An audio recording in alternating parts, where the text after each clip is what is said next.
இந்த வீடியோல நம்ம என்ன பார்க்க போறோம் அப்படின்னா, கிட்டத்தட்ட 3 இயர்ஸ் யூஸ் பண்ண ஒரு நெக்ஸான் ஈவி. அதுலயுமே இன்ட்ரோடக்ஷன்ல நம்ம சொல்லிடுறோம். கிட்டத்தட்ட 60,000 கிலோமீட்டர் வந்து யூஸ் பண்ணியிருக்காங்க. அதை விட ஹைலைட் ஆன விஷயமே என்னன்னா, பியூரா வந்து ஒரு ஈவியை யூஸ் பண்ணும்போது 100% பெனிஃபிட் வேணும்னா, ப்ராப்பரான ரினியூவபிள் எனர்ஜி சோர்சஸ்ல இருந்து எடுத்து யூஸ் பண்ணாதான் வந்து அதுவுமே வந்து கரெக்டா நமக்கு ஒர்க் அவுட் ஆகும். காஸ்ட் பெனிஃபிட்டுமே கிடைக்கும். அப்படியா வந்து ஃபுல்லா வீட்டை வந்து சோலார்ல ரன் பண்ணிட்டு எலக்ட்ரிக் காரையுமே வந்து சோலார்ல சார்ஜ் பண்ணிட்டு இருக்கக்கூடிய ஒரு ஆளோட எக்ஸ்பீரியன்ஸையுமே ஃபுல் டீட்டெயிலாக நம்ம வந்து பார்க்க போறோம். நீங்க பார்த்துட்டு இருக்கிற சக்கரம் கார்ஸ் அண்ட் பைக்ஸ். ஒருவேளை நம்ம சேனலை நீங்க ஃபர்ஸ்ட் டைமா பாக்குறீங்க இல்ல சப்ஸ்கிரைப் பண்ணாம பாக்குறீங்க அப்படின்னா மறக்காம சப்ஸ்கிரைப் பண்ணிட்டு பெல் ஐக்கானை பிரஸ் பண்ணிக்கோங்க. அப்பதான் வந்து ஃபியூச்சர்ல வரக்கூடிய அப்டேட்ஸ் எதுவுமே உங்களுக்கு மிஸ் ஆகாது.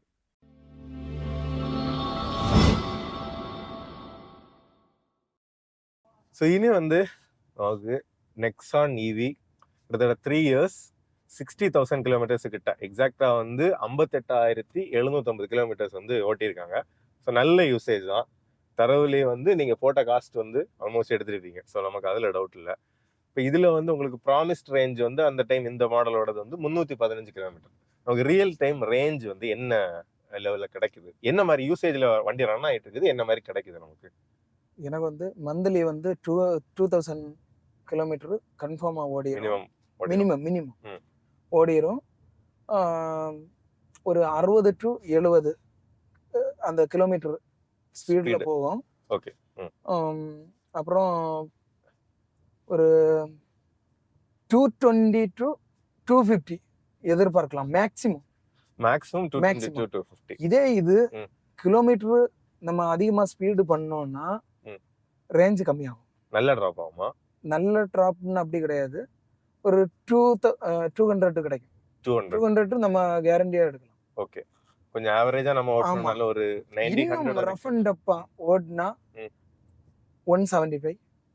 அதுக்கு கீழே இது வரைக்கும் வந்தது இல்ல. 175 வந்து கிடைக்குது. அந்த மாதிரி சம்டைம்ஸ். ஏன்னா நம்ம ஏரியாவை பொறுத்த வரையில ரோடு வந்துட்டு மார்ஸுக்கு போன மாதிரி. கண்டிப்பா. அதனால நம்ம எதிர்பார்க்க முடியாது. இதுல ஒரு பிளஸ் பாயிண்ட் என்னன்னா கிரவுண்ட் கிளியரன்ஸ் 200 mm இருக்கு. ஆமா, அது வந்து நம்ம கன்னியாகுமரி மாவட்டத்துக்கு அடிப்படை தேவை. இது ஒரு ரொம்ப முக்கியமான விஷயம். அடுத்து பாத்தீங்கன்னா வண்டி ஓட்டுறதுக்கு உண்மையிலே நான் வேற யூசர் ஃபீட்பேக் வாங்கியிருந்தேன். EV Max, Nexon EV Max .ev அதை விட இந்த ஃபர்ஸ்ட் மாடல் ஓட்டுறதுக்கு வந்துட்டு ரொம்ப ஸ்மூத்தா இருக்கு. ஓகே. 3 வருஷமா ஓட்டணும்ல, அது இப்ப பாத்தீங்கன்னா கொஞ்சம் நாய்ஸ், அந்த விண்ட் நாய்ஸ் உள்ள வர தொடங்கிது. ஆனா இதுக்கு முன்னாடி அது எதுவுமே கிடையாது. ராட்டில்ஸ் கொஞ்சம் இருக்கு ஆக்சுவலா. இருக்கு. சோ புதுசா விட கண்டிப்பா இருக்கு. ஆமா, முன்னாடி வந்து கிடையாது. சோ அது நமக்கு வருது. ஆமா. மத்தபடி அப்ப இஷ்யூஸ் அப்படின்னு நம்ம வந்துட்டோம். வேற என்ன மாதிரி இஷ்யூ? நான் வந்து பார்த்த இஷ்யூஸ் வந்துட்டு ஃபர்ஸ்ட் சர்வீஸுக்கு போகும்போது நான் 0 பில்லையும் வந்திருக்கேன். அவங்களோட பாசிட்டிவ் ஃபர்ஸ்ட் சொல்லிடுவோமே. இதுல வந்துட்டு வாங்கினதுக்கு அப்புறம் எனக்கு இன்ஸ்டாலேஷன் 0 காஸ்ட்ல பண்ணி கொடுத்தது, ஃப்ரீயாவே பண்ணி கொடுத்தது வந்துட்டு க்ரூஸ் கண்ட்ரோல். ரெண்டாவது வாங்கும்போது கிடையாது. அதே மாதிரி ஈவியோட லெவல் ஆஃப் ஜெனரேஷன், ரீஜெனரேஷன், இது ரெண்டுமே அவங்க வந்து அப்புறமா பண்ணி கொடுத்தது. ஓகே. 1 இயர் முன்னாடியே வந்து ஃப்ரீயா பண்ணி கொடுத்தாங்க. இது ஒண்ணு. அப்புறம் வந்து லாஸ்ட் 2024 நவம்பர் ஒரு இப்போ கரண்ட் பீரியட் தான், லாஸ்ட் மந்த், அந்த டைம் வந்து பேட்டரி ட்ராப் இருந்துச்சு. அதாவது 40 பிலோ 40 வந்தீங்கன்னா இமிடியேட்டா வந்து பேட்டரியோட பெர்சன்டேஜ் வந்துட்டு டிராப் ஆகுது. Okay okay. 100ல இருந்து 40 வரைக்கும் அப்படியே கிராஜுவலா வரும். அடுத்து 40 35 அந்த மாதிரி ஆமா, டக்குன்னு அப்படியே இறங்கிருது. திடீர்னு நின்னு இருக்கு. 2 இடத்துல வந்து வண்டி நின்னுருச்சு. கம்ப்ளீட். ஓகே. அந்த மாதிரி நின்னு இருக்கு. அதுக்கப்புறம் வந்து என்ன பண்ணுவோம், ஹோம் சார்ஜ் எடுத்துட்டு வந்துட்டு லாட்ஜ் அந்த மாதிரி ஏரியாவில் போட்டுருவோம். அவங்க சிலவங்க வந்து போட விடுவாங்க. இது வரைக்கும் 2 இடத்துலயும் போட விட்டுருக்காங்க. ஓ சரி சரி. அந்த ப்ளக் பாயிண்ட் நம்ம வண்டில வச்சிருக்கோம். நார்மல். ஆமா, திரும்ப போய் எடுத்துட்டு வந்து போய் எடுத்துட்டு வந்துட்டு பண்ணிருக்கோம். இது ஒண்ணு. இது வந்து நெகட்டிவ். உடனே வந்து நாங்க கம்பெனிக்கு இன்ஃபார்ம் பண்ணியிருந்தோம், இந்த மாதிரி பேட்டரி பெர்சன்டேஜ் 40க்கு அப்புறம் வந்து குயிக் ட்ராப் ஆகுது, ட்ரெயின் ஆகுதுன்னு. உடனே என்ன பண்ணாங்க, கொண்டு வாங்க சர்வீஸ் கொண்டு வாங்கன்னாங்க. திருவந்திரம் மோட்டார்ஸ் தான். ஓகே. ஆமா, அவங்க 3 டேஸ்ல வந்து ரிப்ளேஸ்மெண்ட் சொல்லியிருந்தாங்க. 2 டேஸ் என்ன பண்ணாங்க, அவங்களோட டெஸ்ட் பண்ணி இந்த ட்ராப் நிஜமாவே இருக்குதான்னு பார்த்தாங்க. Okay, issue verification. ஆமா, இஷ்யூ வந்து ரெக்டிஃபிகேஷன். அவங்க ப்ராப்ளம் வந்து கன்ஃபார்ம் ஐடென்டிஃபிகேஷன் கன்ஃபார்ம் பண்ணிட்டாங்க. அப்புறம் வந்து 1 டே வந்து செல் பேலன்சிங் பண்ணாங்க. இந்த பேட்டரி வந்து ஆமா, பழைய பேட்டரிக்கு. அதுக்கப்புறம் இந்த திரும்ப ஓட்டி பார்த்தாங்க, திரும்பவும் இந்த பிரச்சனை இருந்துச்சு. ஓ ரைட். அடுத்த 1 டேல வந்து புது பேட்டரி ரிப்ளேஸ்மெண்ட் பண்ணி தந்தாங்க. ஓ இமிடியேட். ஆமா, இமிடியேட். இந்த டோட்டல் இதுவும் 1 வீக்ல முடிஞ்சிச்சு ப்ராசஸ். Okay okay. சோ அந்த 8 இயர்ஸ் 1,60,000 அப்படிங்கற அந்த வாரண்டி வச்சு கரெக்ட்டா பண்ணி தந்தாங்க. ஆமா, அதுல அவங்க ப்ராமிஸ் பண்ணது போல நம்ம கிட்ட எந்த क्वेश्चन எதுவுமே கிடையாது. ப்ராப்ளம் ஐடென்டிஃபை நம்ம பண்ணியிருக்கோம். அவங்க வந்து திரும்ப வந்து வெரிஃபை பண்ணாங்க, திரும்ப அதை வந்து ஃபிக்ஸ் பண்ணிட்டாங்க. ஓகே, இந்த விஷயத்துல அவங்கள பாராட்டணும். இன்னொன்னு சர்வீஸ்ல வரும்போது எனக்கு இதுக்கு முன்னாடி ஆக்சிடென்ட் ஆயிருக்கு. ஆக்சிடென்ட்னு சொல்ல முடியாது, இன்சிடென்ட் சொல்லலாம். சின்ன ஒரு ஆமா, சின்னன்னா நமக்கு எந்த ஒரு பாதிப்பும் கிடையாது. ஆனா வண்டி 2 வாட்டி இடிச்சிருக்கு. 2 வாட்டி கொண்டு போகும்போதும் நமக்கு புது வண்டி எல்லாமே கரெக்டா இருக்கும். ஆனா இந்த வண்டி நான் வரும்போது அடிஷனல் டென்ட் எல்லாம் வந்துருக்கு. சர்வீஸ் உண்மையிலேயே வந்து அடிஷனல் டென்ட். ஆமா, நம்ம கொண்டு விட்டதெல்லாம் ஃபிக்ஸ் ஆயிருக்கும், சரி பண்ணிருப்பாங்க. நீங்க என்ன ப்ராப்ளம் வந்து நீங்க ப்ராப்ளம் வந்து ஃபிக்ஸ் பண்ண கொடுக்குறீங்களோ அதை ஃபிக்ஸ் பண்ணி தருவாங்க. இம்ப்ராப்பரா இருக்கும். ரெண்டாவது அடிஷனல் டென்ட் இருக்கும், கூட ஃப்ரீ. மெயினா நம்ம டோர்ஸ் எல்லாம் என்ன பண்ணுவாங்க, இந்த மாதிரி சர்வீஸ் எல்லாம், அதாவது ப்ராப்ளம் ஃபிக்ஸ் பண்ண இப்போ ஏதாவது ஒர்க் பண்ற டெக்னீஷியன் என்ன பண்றாங்க, டோர் எல்லாம் கலட்டி வச்சிருவாங்க. அதை வந்து ஹேண்டில் வித் கேர் எல்லாம் கிடையாது, சும்மா அப்படியே ரஃபா போட்டு மேலே ஏறி ஒண்ணு மேல ஒண்ணு அடுக்கி வச்சிருவாங்க, ஸ்கிராச்சஸ் வரும். அதே மாதிரி இன்னொரு விஷயம், இதுக்கு மெயினா ஒரு 2 விஷயம் நான் பார்த்தது வரைக்கும், இதுக்கு ஒரு அண்டர் கோட் பெயிண்ட் ஒரு 5 இயர்ஸ் வாரண்டியில நம்ம அடிக்கிறது பெஸ்ட். எதுக்குன்னா நான் ஏத்தி பார்த்துருக்கேன், ரேம்ப்ல ஏத்தி மேல அடியில பார்த்துருக்கேன், முன்னாடி வீடியோ எல்லாம் எடுத்திருந்தேன்.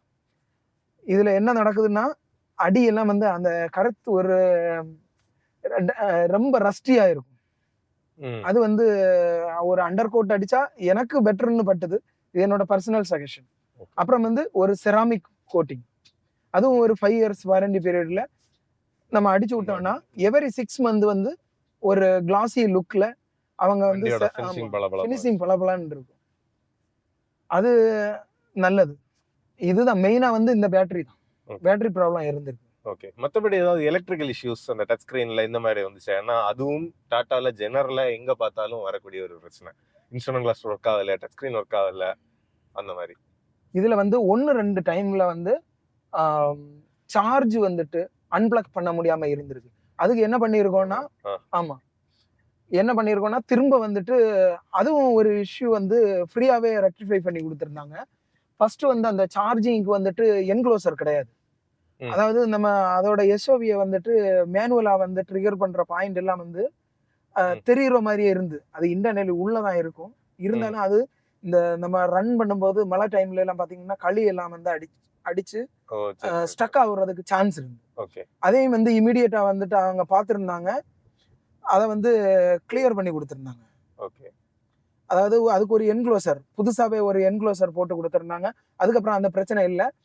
அதே மாதிரி இந்த சார்ஜ் இஷ்யூ சொல்லியிருந்தேன் இல்லையா, அன்பிளாக் பண்ண முடியாம இருந்ததுன்னு, அது ஒரு 5 மினிட்ல சார்ஜ் திரும்ப ஆன் பண்ணிட்டு திரும்ப ஆஃப் பண்ணி திரும்ப அன்பிளாக் பண்ணும்போது ஒரு 5 செகண்ட் அந்த மாதிரி தாண்டினதுக்கு அப்புறம் அன்பிளாக் பண்ணும்போது அதுவே வந்து ஆட்டோ ரெக்டிஃபை ஆயிருந்து, எந்த பிரச்சனையும் இல்லை.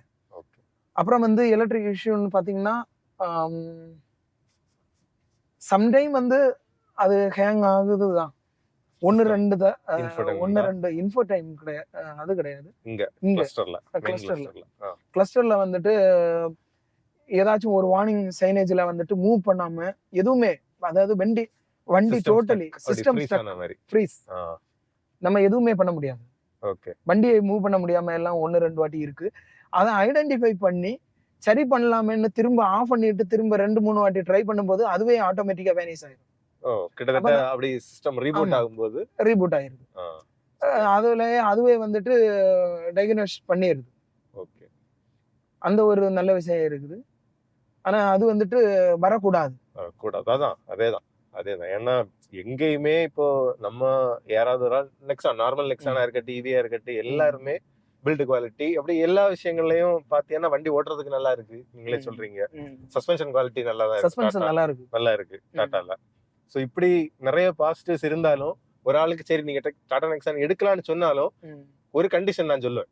என்னன்னா 90% உங்களுக்கு பிரச்சனை இருக்காது. 10% பிரச்சனை வந்துச்சுன்னா சர்வீஸ்ல இஷ்யூஸ் இருக்கு. நிறைய இஷ்யூஸ் வந்து அவங்களாலே டக்குன்னு கண்டுபிடிச்சு ரெக்டிஃபை பண்ண முடியல. அதை வந்து ஞாபகம் வச்சுக்கோங்க அப்படிங்கறத என்ன சொல்றது சொல்லிதான் நம்மளே வந்து ரெக்கமெண்ட் பண்ண வேண்டி இருக்கு. அந்த ஒரு இஷ்யூ மட்டும் அவங்க கரெக்டா ஃபிக்ஸ் பண்ணாங்கன்னா தான் அதுக்கு வந்து இந்த சர்வீஸ் டீமே டோட்டலி மாத்தணும். ட்ரைனிங், பெட்டர் ட்ரைனிங், அதை ஸ்ட்ரிக்டா ஃபாலோ பண்ணணும். அதாவது ஜீரோ டாலரன்ஸ் பாலிசின்னு ஒன்று இருக்கு இல்லையா, அதை கொண்டு வந்தா மட்டும்தான். அதாவது யார் தப்பு பண்றதோ அதை வந்து அவங்கள டோட்டலி எடுத்துடணும், எலிமினேட் பண்ணிடணும். அந்த ரிஸ்க் அங்க வச்சுக்க கூடாது. அப்பதான் கஸ்டமர் இனிமே நீங்க இப்ப பாத்தீங்கன்னா கர்வி ஈவி எல்லாம் வந்து ரொம்ப எல்லாம் சேல்ஸ் எல்லாம் போகல. ஏன்னா இதுல ரீசன் வந்து இந்த இதுதான். அவங்க புது ஷோரூம் திறந்திருக்கலாம், ஈவிக்குன்னு செப்பரேட்டா எல்லாமே திறந்திருக்கலாம். ஆனா ஸ்டில் வந்து இந்த நம்பர்ஸை வந்து இம்ப்ரூவ்மெண்ட் பண்ணணும்னா ஃபிட் அண்ட் ஃபினிஷ், அப்புறம் வந்து அவங்க QC டீமை டோட்டலி ரிப்ளேஸ்மெண்ட் பண்றது, அப்புறம் வந்து ஷோரூமோட இப்போ எங்க ஊர்ல வந்து பெங்காலிஸை வச்சுதான் ஒர்க் பண்றாங்க.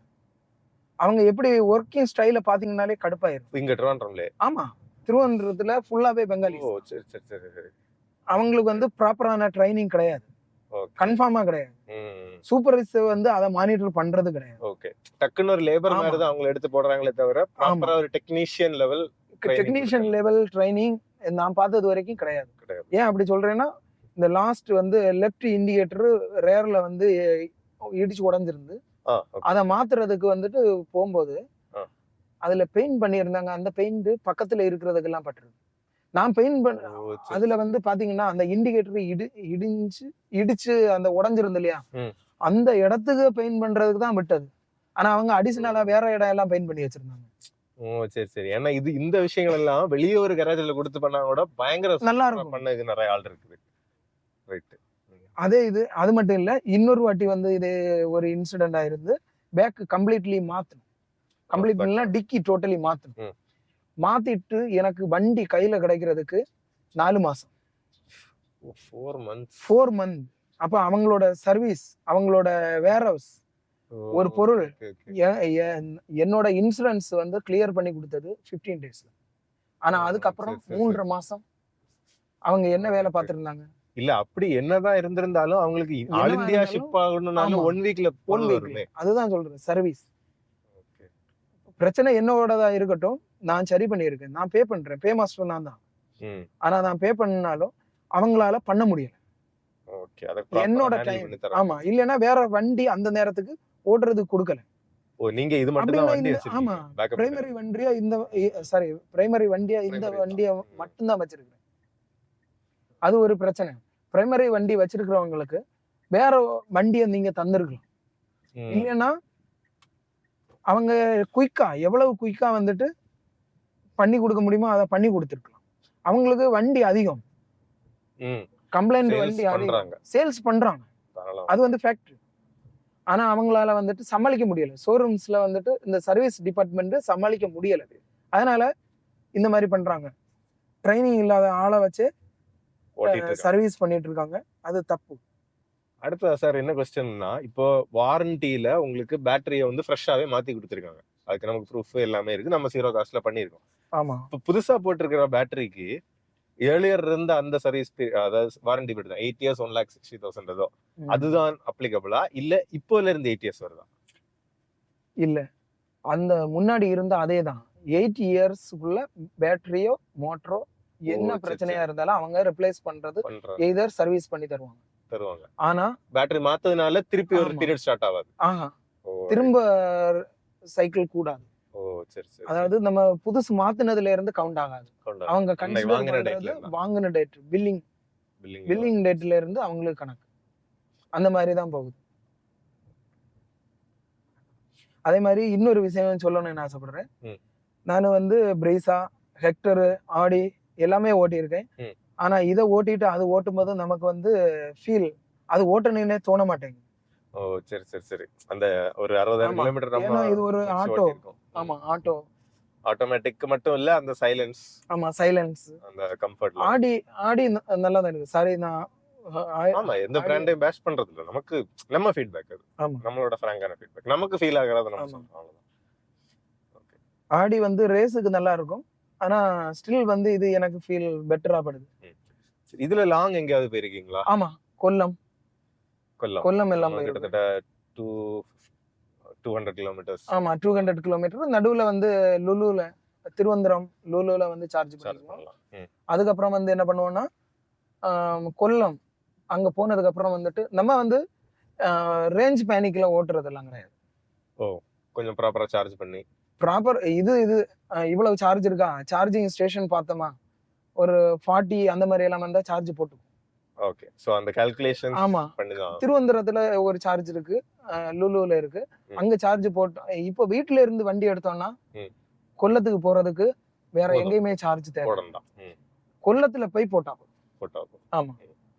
அதே மாதிரி வரும்போது நம்ம வந்து ரொம்ப 100 கிலோமீட்டர் அந்த மாதிரி எல்லாம் போனோம்னா திரும்ப திருவனந்தபுரத்துல வந்து சார்ஜ் போடுவோம். ஓகே. அந்த ஸ்பீடுக்கு ஏத்த ஆமா, மாதிரி ஸ்பீடுக்கு ரேஞ்ச் ஏத்த மாதிரி. குறையும். ஆமா, அதுக்கு ஏத்த மாதிரி balance. குறையும். நம்ம அது வந்து இதை நம்பலாம். 60-70 இஸ் ஐடியல். அது நல்லா இருக்கும். ம். இந்த கண்டிஷன்ல வந்து நம்ம டிரைவ் பண்றதுக்கு நல்லா இருக்கும். ஓகே. ரேஞ்ச் ப்ராப்பரா நம்ம நம்ம ப்ராப்பரா கேரளா போகும்போது கொஞ்சம் அப் ஹில் டவுன் ஹில் வரும்போது அந்த கண்டிப்பா. ரீஜெனரேஷன் கொஞ்சம் கண்டிப்பா நமக்கு கிடைக்கும். கொல்லம் அந்த மாதிரி ஏரியாவுக்கு அப்ஹில் எல்லாம் இல்ல. நார்மல் பிளைன் பைபாஸ் தானே, பைபாஸ்ல போகும்போது அந்த மாதிரி தான் போகும். இன்னொரு விஷயம் என்னன்னா, நான் சோலார்ல வந்து ரன் பண்றதுனால அந்த காஸ்ட் பெனிஃபிட் பாத்தீங்கன்னா, இருங்க நான் ஈபியோட காட்டுறேன். ஒரு லாஸ்ட் 3 இயர்ஸோட பில்ல காட்டுறேன். ஓகே. எனக்கு அதை அனுப்புங்க. ஜஸ்ட் அனுப்பவா? ஸ்கிரீன்ஷாட் அனுப்பி விட்டுறேன். போடலாம். ஓகே. just நம்ம சொல்லிருங்க. ஜஸ்ட் வந்து ஈவி கார் எடுத்து வச்சு கோ கிரீன்னு சொல்றது வந்து ஒரு அர்த்தமற்ற வார்த்தை. நம்ம யூசேஜ் இருக்கணும். இப்போதைக்கு பாத்தீங்கன்னா நம்ம ஊர்ல வந்து லித்தியம் அயான் பேட்டரி தயாரிக்கிறது கிடையாது.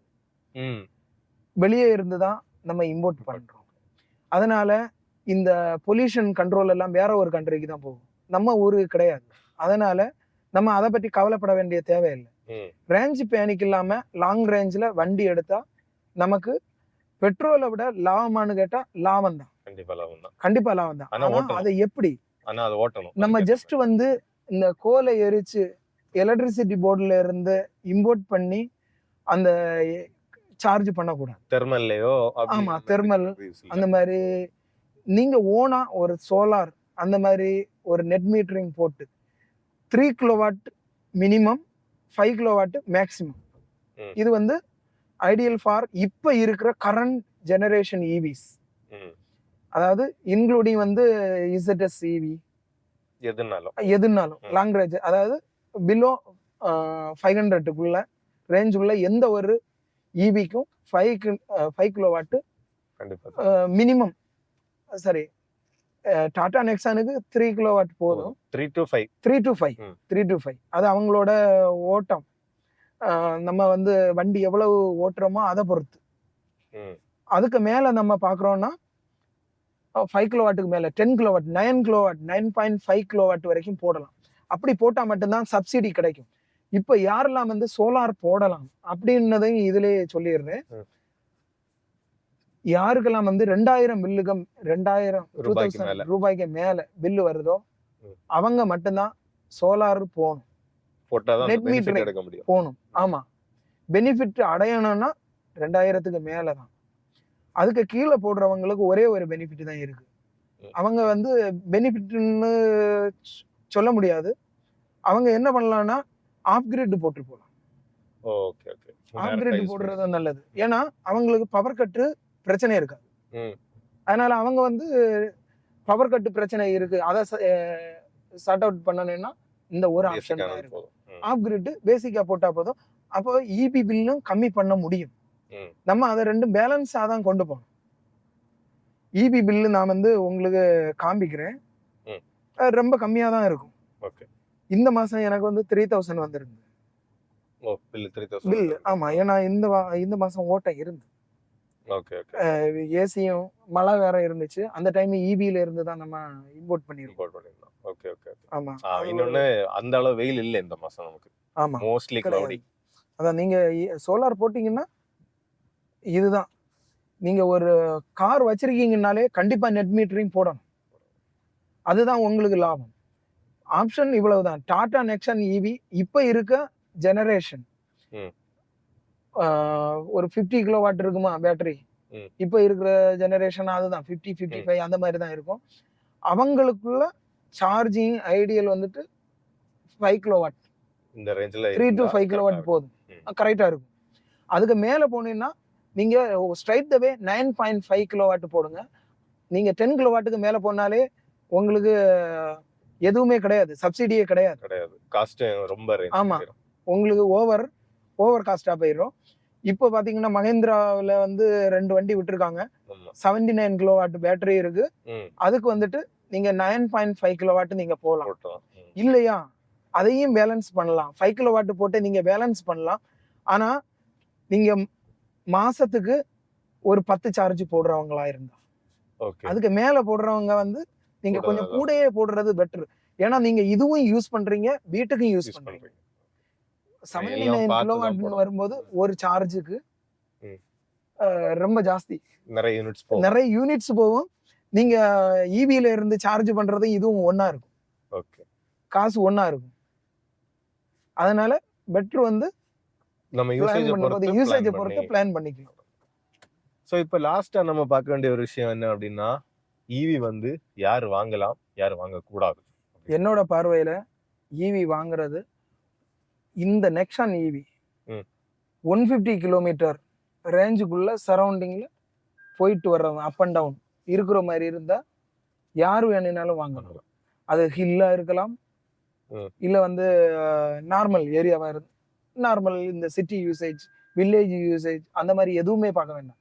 150 கிலோமீட்டருக்குள்ள இந்த வண்டி யார் வேணும்னாலும் வாங்கலாம். இப்ப பாத்தீங்கன்னா நெக்ஸான் டாட் ஈவின்னு ஒன்னு இறங்கி இருக்கு இல்லையா, அது வந்து 350 கிலோமீட்டர் வரைக்கும் ரேஞ்ச் பேனிக் இல்லாம ஓட்டலாம்னு சொல்றாங்க. நம்ம வந்து டெஸ்ட் பண்ணல. அது ஆல்மோஸ்ட் ஒரு 300 கிலோமீட்டர்ல எந்த பிரச்சனையும் இல்லாதவங்க ஓட்டலாம்.